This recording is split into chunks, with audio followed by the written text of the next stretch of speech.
CM Siddaramaiah ಮತ್ತು DCM DK Shivakumar ಇಬ್ಬರೂ ಕೂಡ ಪ್ರಜಾಧ್ವನಿ ಯಾತ್ರೆಯನ್ನ ಕೈಗೊಂಡಿದ್ದಾರೆ.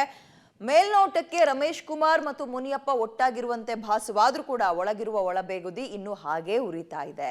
ಹಾಗಾದ್ರೆ ಕೋಲಾರದ ಕಾಂಗ್ರೆಸ್ ಕೋಲಾಹಲ ಇನ್ನು ಮುಗಿದಿಲ್ವಾ?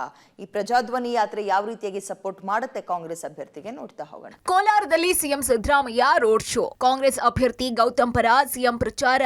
ಕೋಲಾರ ಬಂಡಾಯಕ್ಕೆ ಮದ್ದು ನೀಡ್ತಾರಾ ಸಿಎಂ?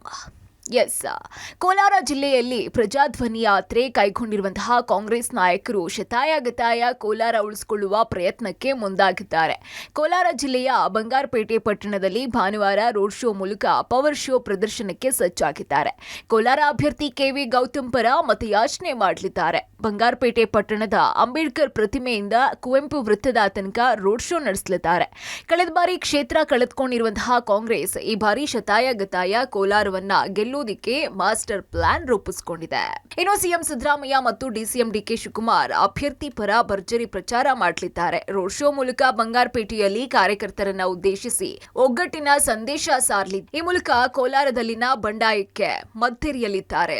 ಕೋಲಾರದಲ್ಲಿ ತಣ್ಣಗಾಗಿಲ್ವಾ ಬಣಗಳ ಅಸಮಾಧಾನ?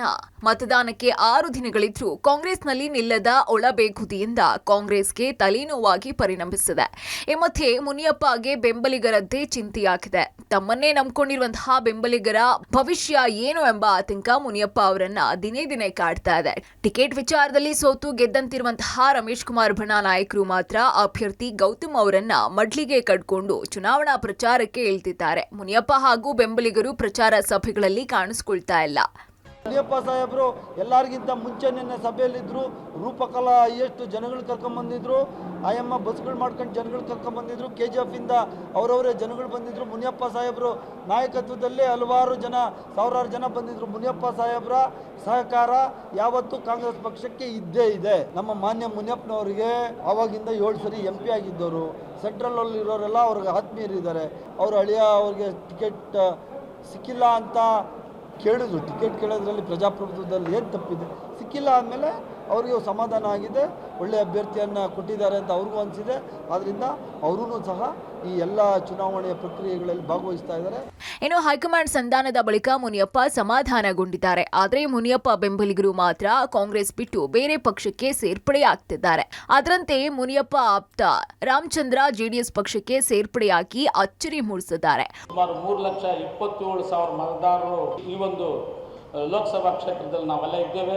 ಇದುವರೆಗೂ ಕೂಡ ನಮ್ಮ ಸಮಾಜಕ್ಕೆ ಯಾವುದೇ ಸ್ಥಾನಮಾನಗಳು ನಮ್ಮಲ್ಲಿ ಕಾಂಗ್ರೆಸ್ ಪಕ್ಷದಲ್ಲಿ ಕೊಟ್ಟಿಲ್ಲ. ನಾವು ಬರೀ ಮತ ಬ್ಯಾಂಕ್ ಆಗಿದ್ದು ನಿಮಗೆ ಈ ಬಾರಿ ನಮ್ಮ ಸಮಾಜಕ್ಕೆ ನೀವು ಅವಕಾಶವನ್ನು ಮಾಡಿಕೊಡಿ ಅಂತಕ್ಕಂಥ ಮನವಿಯನ್ನು ನಿಯೋಗ ಕೋಲಾರ ಜಿಲ್ಲೆಯ ನಿಯೋಗ ಹೋಗಿ ಅವರಲ್ಲಿ ಮನವಿ ಮಾಡಿ ನಮ್ಮ ಒಂದು ಅಪೀಲನ್ನು, ನಮ್ಮ ಒಂದು ಪ್ರಾರ್ಥನೆಯನ್ನು ಮಾಡಿದ್ರು.